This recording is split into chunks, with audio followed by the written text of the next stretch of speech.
So, nagpinto ako ni Amo kagabi na dumating na nga yung cargo ko. Tapos, naibenta na nga yung mga item ko na binigay nila sa akin. May mga jersey, mga bags, mga sapatos, ganun. Sinabi ko sa kanya. Tapos, ang sabi niya, ang saya, masaya daw siya for me kasi nagsisimula na daw akong maganon. Tapos sabi niya, sino daw nagmamanage? Sabi ko, yung kapatid ko. Sabi niya, sana magtuloy-tuloy na yan. So, paano ba yan? Marami pang mga item doon sa warehouse. Ipadala mo na yung lahat. Sabi ko, opo, padala ko na. So, gawin mo yan palagi para kayaman ka. Ako, kayaman daw ako. Hanggat nandito daw ako sa kanila, mabibigyan daw nila ako ng mga paninda. Sabi niya sa akin. Sabi niya, huwag kang mag-alala, hanggat nandito ka, bibigyan ka namin paninda. Para tuloy-tuloy yung negosyo mo. Negosyo, business. Sabay ganun. Sabi niya talaga sa akin, sana mag-succeed ka talaga sa life mo. Matatawa na lang talaga ako sa sinabi ni Amo. So, nakakatuwa lang yung mga ganitong amo, no? Pati si Sir, sinabihan din niya. Sabi ni Sir, meron ka pa dun sa warehouse. Padala mo na din yun, sabi niya. Nakakatuwa yung mga ganitong amo. Bibihira lang talaga yung mga ganitong amo dito sa HK, no? So, napakaswerte ko talaga to sa mga amo ko.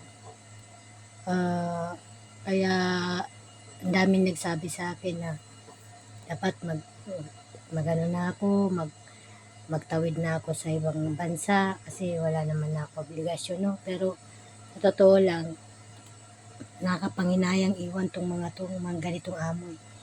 Kasi iniisip ko kung tatawid ako sa ibang bansa, no? Tapos makatagpo ako ng hindi maganda. Laki talagang pagsisisi pag ganun mangyari. Kasi, siyempre, nandito ka na sa mabait, tapos iniwan-iwan mo dahil lang gusto mong pupunta sa ibang bansa. Kasi pagdating doon, malas pala. Di ba? Yun ang iniisip ko.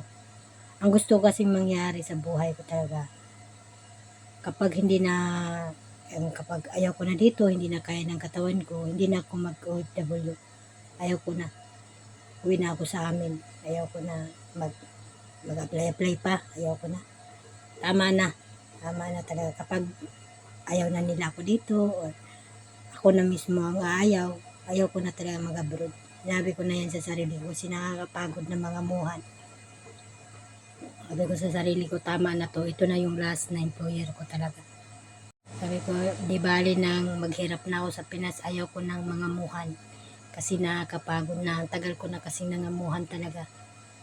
So, ang iniisip ko ngayon, yung focus ko ngayon, yung paano nag-aaral ako kung paano mag-negosyo ng matino ba? Ang ganun. Nag-search ako kung paano mag-paroling ng pera, ng malakihan, ganun. Ganun na yung inaaral ko ngayon.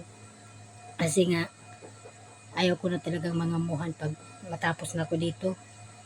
Ito na yung last, sinasabi ko na sa sarili ko, ito na yung last na amo ko sa buong buhay ko.